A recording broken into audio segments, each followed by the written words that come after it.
The truth is that Hamas still has thousands of armed terrorists in Gaza.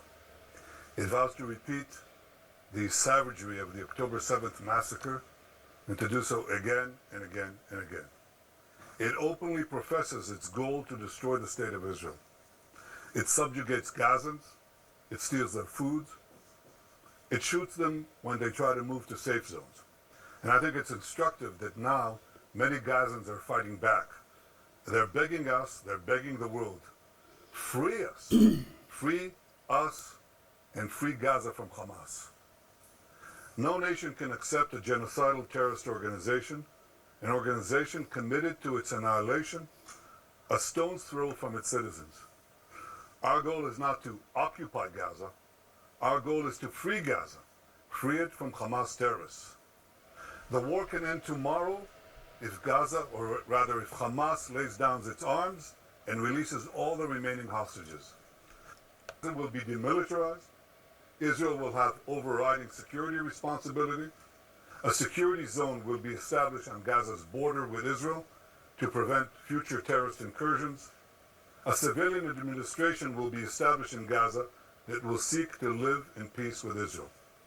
That's our plan for the day after Hamas, and let me summarize it. 5 principles for concluding the war. 1, Hamas disarmed. 2nd, all hostages freed. 3rd, Gaza demilitarized. 4th, Israel has overriding security control.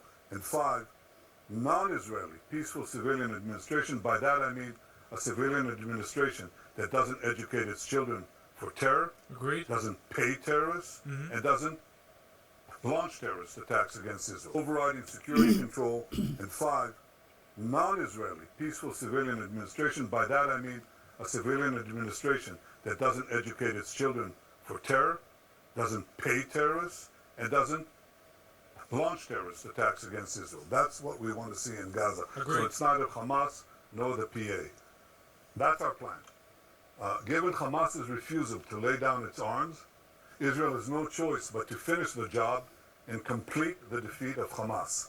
Now, we've done a great deal. We have about 70 to 75% of Gaza under Israeli control, military control. But we have 2 remaining strongholds, okay?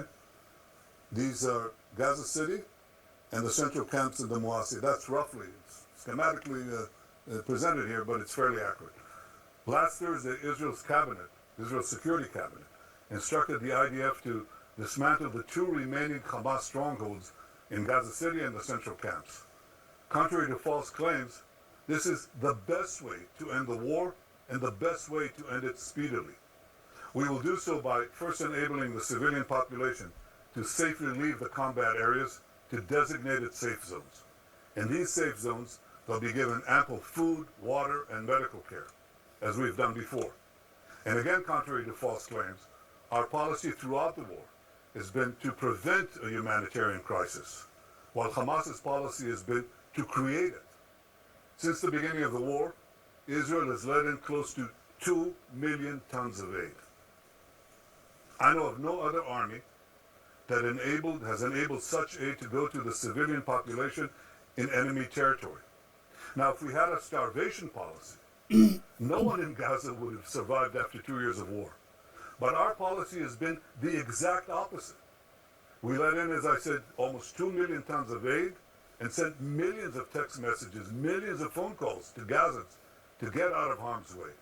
If you'd like In a few months, Hamas has violently looted the aid trucks meant to get to Palestinian civilians.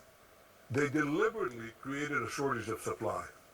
And the UN consistently refused, until recently, to distribute the thousands of trucks that we led into Gaza through the Kerem Shalom crossing. So our problem is that we've had tons of uncollected food rotting on the Gazan side of the border because the UN was and still is unwilling to deliver all of it.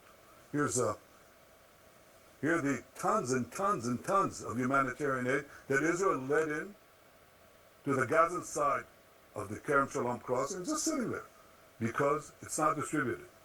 So now we're going to go around this obstacle.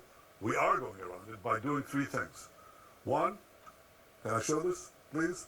Okay, designating safe corridors for humanitarian aid.